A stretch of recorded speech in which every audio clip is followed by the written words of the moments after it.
Hi folks, Mrs. Nix here, and I am going to do another brief review on how to work with MLA. Today we're going to be focusing on the Works Cited page. But first we'll look at a wicked cute picture of my nephew Miles in a Ramon shirt. We're going to go back to the sample that we worked on last time, and remember that our Works Cited page is his very own page. Now, I told you last time about an add-on called Easy Bib Creator, and I was singing its praises in class, but I have to tell you, I am retracting said praise because I was playing with it a little bit, and the reality is that it leaves out some information because it cannot differentiate between a journal article and a website, and I don't like that. So I hate to say, Easy Bib, we're not using you. No bueno on the Easy Bib. We're going to have to use something else. But luckily, there are other free sources out there that we can use instead. And one of them I'm going to show you right now. And it's called Citation Machine. So you would just log in. You would just do a Google search for Citation Machine. And they give you different options that you could use. And of course, we're doing MLA. And depending on whether you're using what kind of source, you would kind of figure it out there. Now, they give you an autofill mode, but again, I'm going to keep you away from there because, again, it didn't, just like EasyBib, it didn't do what I needed it to do. So I want you to go into manual entry mode. And then it gives you kind of all these options of stuff that you have to write in. So I pulled up an article before on digital storytelling, conveying the essence of face-to-face lecture in an online learning environment, because that's what we're doing now. Aren't I creative? Okay, so the author is Susan A. Baim, so we're going to just put that information in there.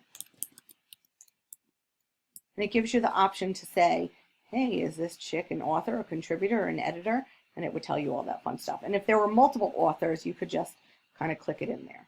When you find out what the, when you figure out what the title is, you can just cut and paste it in there. The journal title is the Journal of Effective Teaching.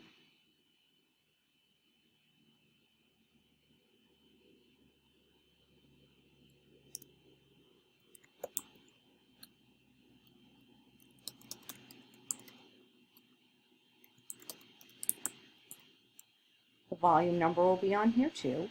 This is volume 15, number 1. Issue number 1.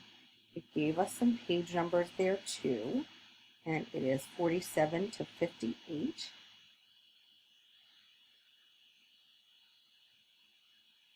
And then the DOI, don't worry about that because it's really more of an APA thing than an MLA thing. Remember, our only options are print or web, and this is a web thing. I don't care about the URL or the website title.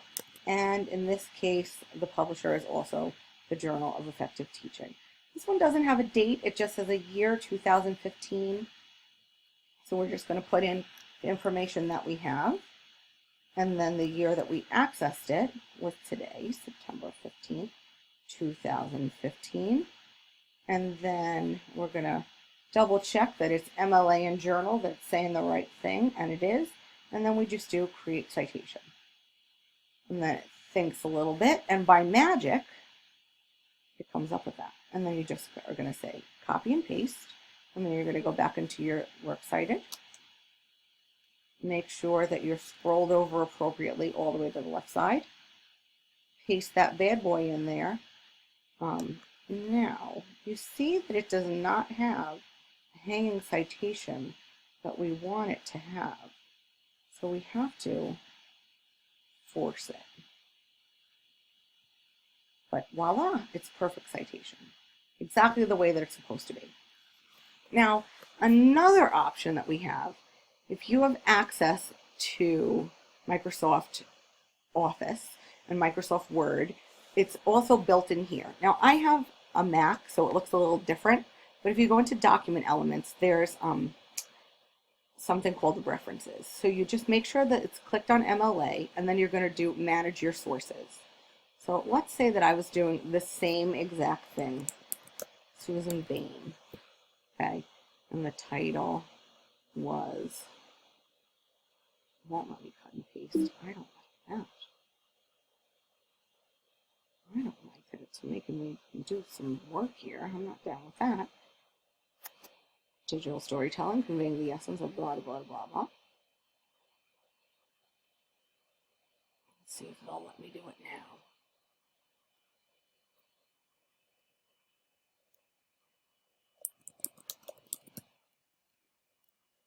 Journal of Effective Teaching, or JET, Journal of Effective Teaching.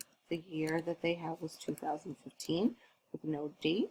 The volume was 15. The issue was 1.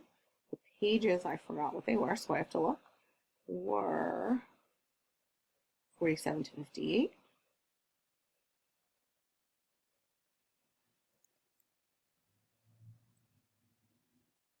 Editor, no, it doesn't say those things.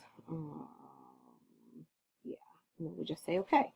And then we're going to close this out. And don't listen to it.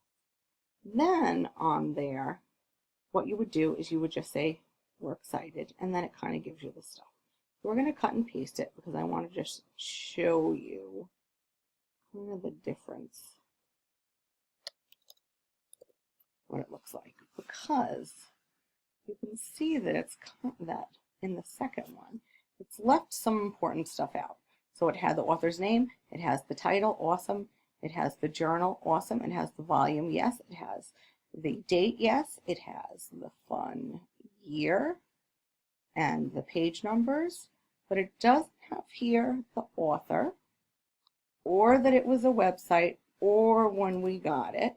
So make sure that they look identical. And another thing too, do you see here the journal is italicized and here it's underlined?